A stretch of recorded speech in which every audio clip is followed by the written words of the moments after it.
A wonderful new week to everyone.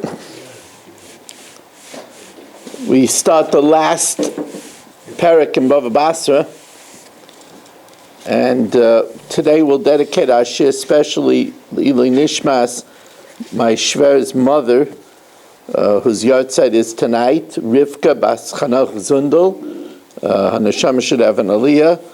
As I mentioned on Shalashudas, for those who are by Shalashudas, she was a very, very, very amazing woman. She had 4 children with her in Bergen-Belsen and a mother. And she managed to take out from Bergen-Belsen her mother and 4 children. So she was a rather remarkable woman. We asked that she should be a Malitza Yeshara for the family, for all of us and all of Klal Yisrael. We're also dedicated by the Fisher family, L'ilui Nishmas Basi Bas Rabbi Shalom ben Avram Alevi Pel Bas Ruvain, L'ilui Nishmas David ben Chaim L'Refuah Shalema for Yom Moshe Mechai Sarah, Schus of Avram ben Yom Benish ben Malki Yehudis, Yol Kugman and family, L'Refuah Shalema for Moshe Meir ben Esther Fradel, and Meir ben Chai Sarah. The last parak discusses by Kahanim. First of all, Kahanim are sometimes quarrelsome. As it says, Amcha kimerive kohen. And being quarrelsome, they could maybe want, in a fit of anger, to give a get to their wife. Now that's not good because there's no backsies. Because normally a person could take a grusha back, but a kohen is also to marry a grusha. So if he divorces his wife, then it's final. So therefore they instituted that a kohen should give what's called a get makusha. What's a get makusha? A get makusha is they made the get much more complicated. A get normally has 12 lines. That's why get is b'gematria 12. What they did they would write one line, leave the next line blank, fold it over, sew it, and then an aide would sign in the back. They would write another line, leave it blank, fold it over again, sew it, and have a second aide sign. They would write another line, leave it blank, fold it over, and sew it, and have a third aide. It has to have at least 3 aidim. And this process made the get very lengthy. And by the time they get underway, he'll already calm down and not give his wife the get. That's called a get makusha. Of course, a get poshit is, and this not only get also means document, so it could be done by other documents too. A get poshit is where, of course, the signatures are signed just in the inside, 2 signatures. So let's see the Mishna inside. Get poshit, a regular document, Eidav Mitoichai. The witnesses are signed in the bottom, inside the document. Umakusher, if it's a sewn document, Eidav Me'achurav. The Eidim are on the back. Now, poshit shekasva Eidav Me'achurav, a regular document that the Eidim signed in the back, of course that's no good. Or a makusher, or a sewn document, shekasva Eidav Mitoichai, that the Eidim signed on the inside, Shneim Psulim, they're both puzzle. So hold on. If a get makusher has the witnesses signed on the inside, that's okay. Because you'll just unsew it. You have 3 blank lines on the top. We're not worried about that, because if anybody tries to fill in something, we'll know it's a forgery. So Rabbi Chanina ben Gamliel, I'm a mekusher. If it was sewn, shekasav edim mitaychay, that had the edim on the inside, kosher, you could undo it, and then it'll be a regular document. Now, normally, if I say I commission someone to make me a regular document, and they make me a sewn document, or I commission them to make me a sewn document, and they make me a regular document, it's no good, because they're not doing what I wanted. However, Reb Shimon Gamliel says it depends what the minig is. If the minig is to write either one, Reb Shimon Gamliel Omer Akol K'minig HaMedina. If the minig is to write either one, even if I say to write a regular one and they write a sewn one, it's okay, because the minig is to write either. Mishnah Bay says, as I told you, get Pashit Eidav B'Shnai. A regular get has two witnesses. Umekusher, a sewn get, has at least shloisha, has at least three witnesses. Pashit shekasabai eid echad, a regular document that only has one witness, that's of course no good, because al pi shnayim eidim yakum daber.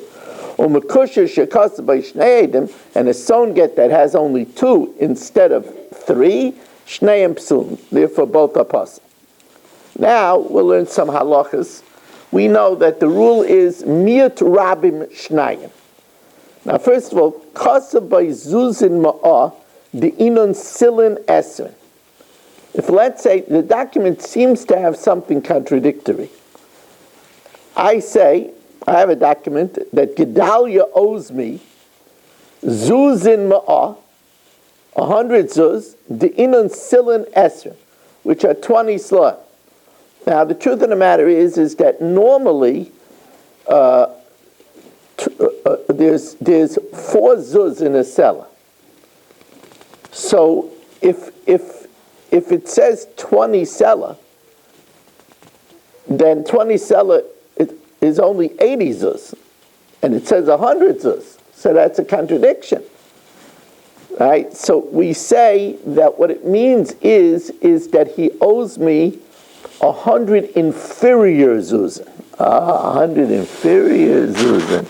20 seller is 100 inferior zuzin. So then I only have a claim against him for 20 seller. Ein lo yala esrim. I can only have, but I say, what do you mean? It says 100, so that should be 25. No, it says 20. The 100 means 100 inferior zuzim. So he only has to give me 20. Let's say it says zuzin ma, the inon tlosin silin. Oh, here it's interesting. It says 100 zuz, which is 30 seller. Now, 30 seller normally would be 120 zuz, because 30 times 4 is 120, but it says 100 zuzin, 30 slot. So which one is it? So here again we say it means 100 superior zuzin, but since it says only 100, I can only collect from him 100. Ein lo yalaman. Now let's say part of the document is erased. Part of the document is erased. It says kesef zuzin, silver zuzin, the inun, that are, v'nimchak. It doesn't say the number. Since it doesn't say the number, I could only collect 2 zuz, because zuzin is plural, so mi'at rabim shnayim. So, ein pachas mishnayim. I could only collect from him 2. The same thing if it says ksef silin de'inun, silver slain, which are, but it doesn't say how many. V'nimchak, and it's erased, I could only collect 2 sela.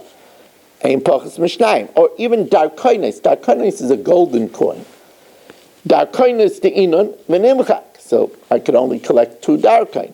Ein pachas mishnayim. Now, let's say there's a stira in the star. Kasa by milmala mana. Higher up in the star, it says he owes me 100. But umamata masayim, later down in the star, it says 200. Milmala masayim, upper in the star, it says 200. Umamata mana, but later down, 100. The rule is we go what's said later, because maybe a mistake was made in the beginning and it was changed. So we always go what it says towards the bottom. So if at the bottom it says 200, he has to give me 200. If at the bottom it says 100, he has to only give me 100. Now, if that's so that we always go bus to the bottom, why do we write it twice? Why do we write it on top at all? It's a backup. So that if, let's say, towards the bottom a letter gets erased, we could reveal it from what was written on top. If one letter is written from what's written from below, Yilmad mina elyon. We could reveal it from that which is above. Okay, first of all, Rabbi Isai, thank you as always for coming and making it a beautiful minyan. I'd also like to tell you that Monday through Thursday we have a second minyan at 7:45. While I'm not giving the Daf Yomi, there's less of an incentive for people to come, but we're trying to hold the 7:45. I'm hoping to start giving the Daf Yomi once again on Thursday when we start Masechta Sanhedrin. That's my plan. Hashem should help that I should have the koyach. But in the meantime, let's try to support the 7:45 minyan. Again, there is talk about a siyum. I have a feeling, Dali, I have a feeling I want to make a siyum on Hanukkah. That's my feeling. We have to make a siyum on the 3 Bavas, and we'll try to find a day. You're asking to that? Yeah, try to find a day on Hanukkah to do that. We'll make it together with Hanukkah Masiba. My Shverna has Yartzeit. Rav Chanani ben Akasha Amaratza